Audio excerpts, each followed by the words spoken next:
So in last week's video, I took Poppy's 6 studio albums and ranked them from worst to best, leaving out the EPs. And I thought, why not take a look at the technically 6, but we're going to go with the 5 main EPs from her and rank them from worst to best, as I am not including the Poppy remixes, because it's basically just 2 songs with one of them being remixed like 4 times. So I'm including the EPs that feature new tracks on them, and I'm ranking them from worst to best in my opinion. Again, your opinion's going to differ from mine, and that is okay. I'm not going to rank these like I rank the studio albums. I'm just going to kind of talk about them and tell you why I put them in the order that they did. So without further ado, let's start off with what I think is the worst Poppy EP.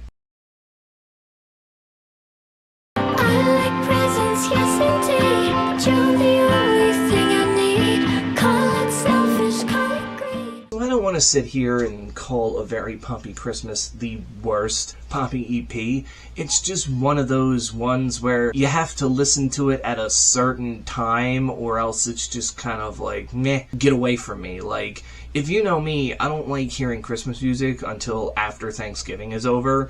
Once Thanksgiving's over and we hit Black Friday, okay, sure, it's Christmas time. And that's just the problem with this EP, is I can only listen to it toward the end of the year after Thanksgiving, which is basically what it's meant for. And it kind of sucks because it does have good Christmas songs on here, some original ones that she made and a cover, so, you know, I can't be too mad at it for what it is. She made it for fun, and she made it to be festive, so I wouldn't necessarily call it, like, bad. It's just kind of a album where you need to listen to it at a certain time, or else it just doesn't really hit. Alright, so for those of you that know, when I did the album ranking, I ranked Poppy Computer as her worst album. So that means that her debut EP also comes in very, very low on this list. Baby, you're the highlight of my low life. Take a city. And the thing about Bubblebath is it had its adventures. It was supposed to be a full-length studio album, but in the end it got turned into a 4-track EP, and I mean, okay, it's decent. I mean, Low Life is definitely, like, my favorite of, like, the old Poppy tracks. And even a song like American Kids is cool, but Money and Alter, I mean, they're okay for what it is, but for the most part, when this is all you have to go off of is these 4 songs, and 2 of them you like, and 2 of them you're just kind of like meh on, doesn't make it a great EP in itself. And again, I know there was supposed to be more tracks on here, and I might even make a video about the adventures of this album and how there was so many unreleased songs, or songs that were unreleased and then later found from it. But Bubblebath is even kind of one that Poppy doesn't even want to acknowledge, because this was the only project she did under the moniker of that Poppy before just calling herself Poppy. I guess maybe there was just things about this EP that went so badly that she just doesn't even think highly of it either. So when an artist has a problem with their own work, then you know there's some sort of problem.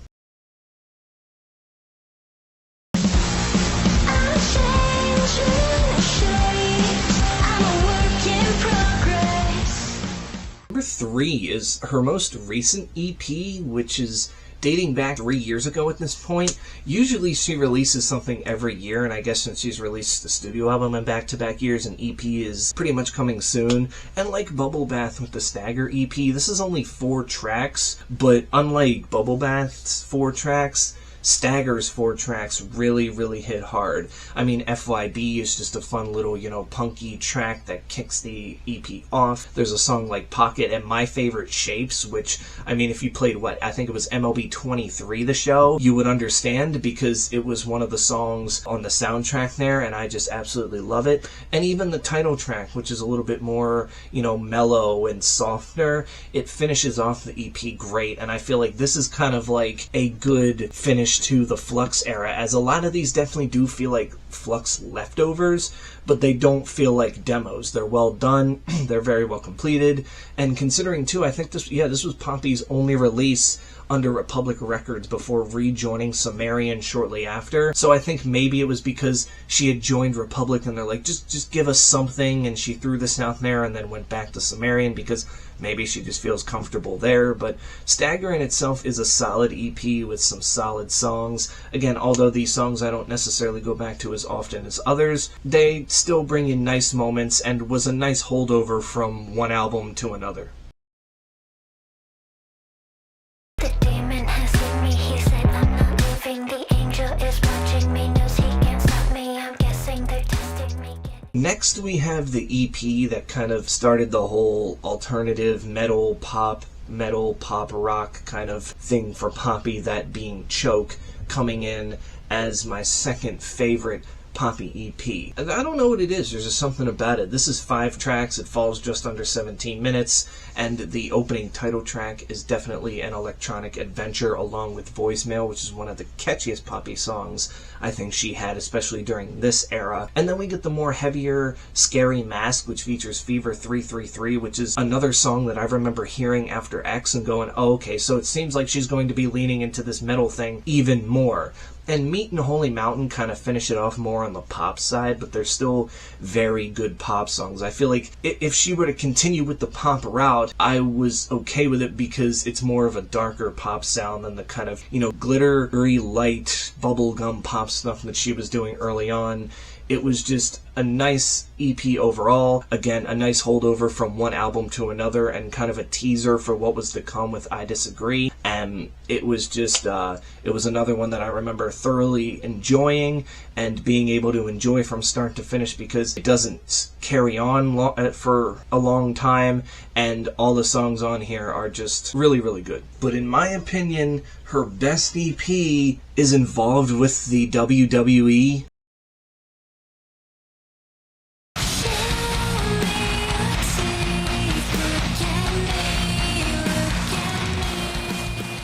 Which is funny because I'm not even a WWE fan, but I can see why the WWE wanted this as their soundtrack for NXT in 2021. That EP is titled Eat, and this was more heavy and metal than I Disagree was, and this was kind of what made us hope that she was going to follow up I Disagree with something really heavy, like a full-length project, not just an EP, only to go from this to Flux, making us go, alright, what the hell? Like, why are you just gonna tease us like this and then go to something like Flux? But either way, like Choke, it's 5 tracks, and this thing just hits hard. I mean, Eat was played at the Grammys, and I remember enjoying it first listen. Say Cheese is probably my favorite from this record, because this is when Poppy starts to show that her screams are improving, and it's definitely, again, probably one of the heavier songs she's ever written. Q, Breeders, and Dark Dark World finish us out, and again, they're just, like, everything on this EP is just so well put together, and all the songs fit well, and I think all the songs are put in the correct order, like nothing feels out of place here. This was a great,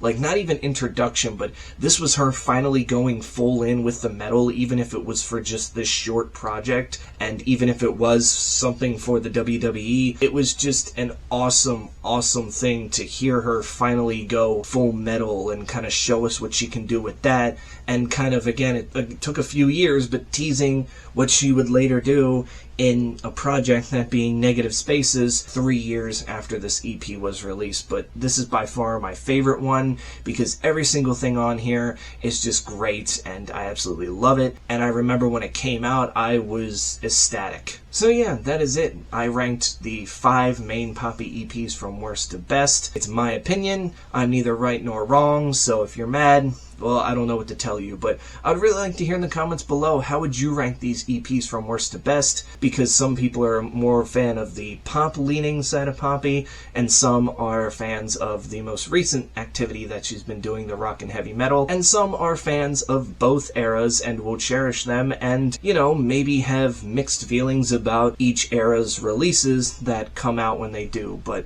until then, that's it for me. Stay safe out there, and I will catch you all in the next one.